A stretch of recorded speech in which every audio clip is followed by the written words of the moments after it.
two questions.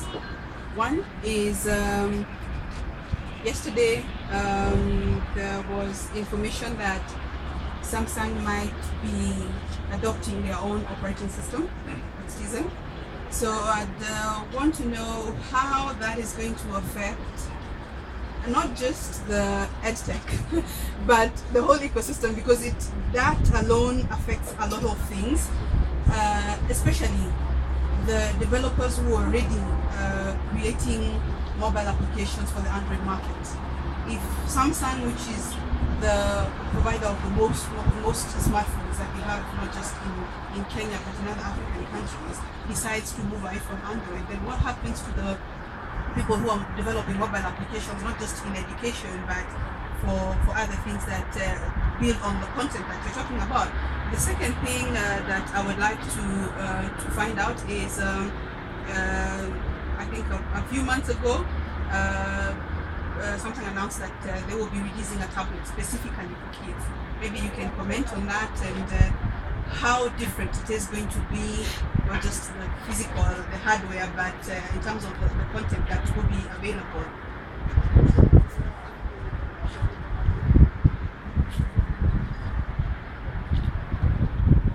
Lady first. I'll answer the Tyson question. First, we had Bada before we moved on to Android, and the progression was not like we cut off Bada to switch to Android. It's an investment. It takes time. It doesn't just happen one-off. There are phases to it, and we don't always roll out in Africa. We usually start in Europe, then we roll out to Africa later. Android is really big market for us, and we actually haven't decided where we're going to start in Africa yet. So don't worry.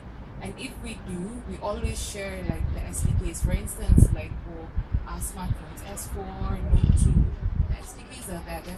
We give them to developers. We have developer bootcamps.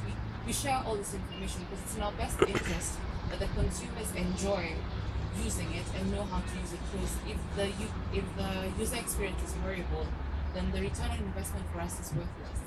So if we do roll out, trust me, there will be the whole like preparing the roads. We'll share the information. The rollout will be gentle. It won't be fast-paced. It won't be brutal. Yeah.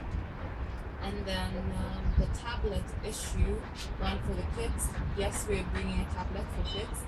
Should be in market from either December 2013 or Q1 of 2014. First of all, there's obviously the physical one. In that, okay, this trend that we've noticed. Most tablet owners who have kids, the first thing that happens when they get home is that the kid snatches the tablet and goes to use it, and the parent probably uses it for work and they don't have their own thing. And kids are so bright nowadays that they know how to operate these gadgets, and they need a gadget that's their own, that has the correct kind of content, and that it's moderated content, it's educated content, it's rich, it's interactive content. So first, it's a very attractive. Most of them come in colors of yellow, orange, green, red, really bright colors. The physical in that the cases are harder, so the kids can toss them around. The edges are smoother, so it's safe for babies or toddlers to use them. They're easier to clean, so it's hygienic. So those are the the physical components. And there's the content, which, like I mentioned, is more educational content, is children friendly, is rich, is diverse, and also keeps the child engaged in a positive manner. So it's coming to market soon, and those are the differences in that we have two types of tablets. We have one that can be just kiddie tablets only. It's cheaper, and you can't do too much on it. Like, you can't multitask as much as you would on a standard, let's say, Note 8, which comes with stylus. But there's another one which has two modes. It's a kiddie tablet and it's a full tablet.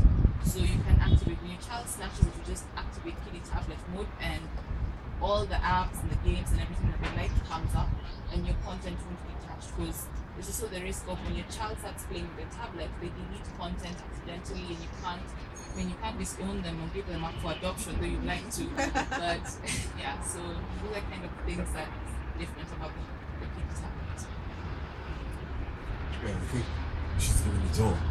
But the opportunity there is for the local developers, as I say.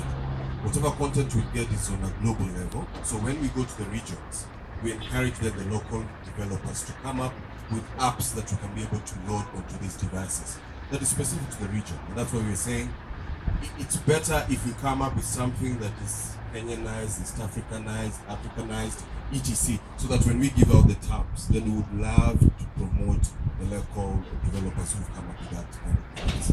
So there's big opportunity as that comes in.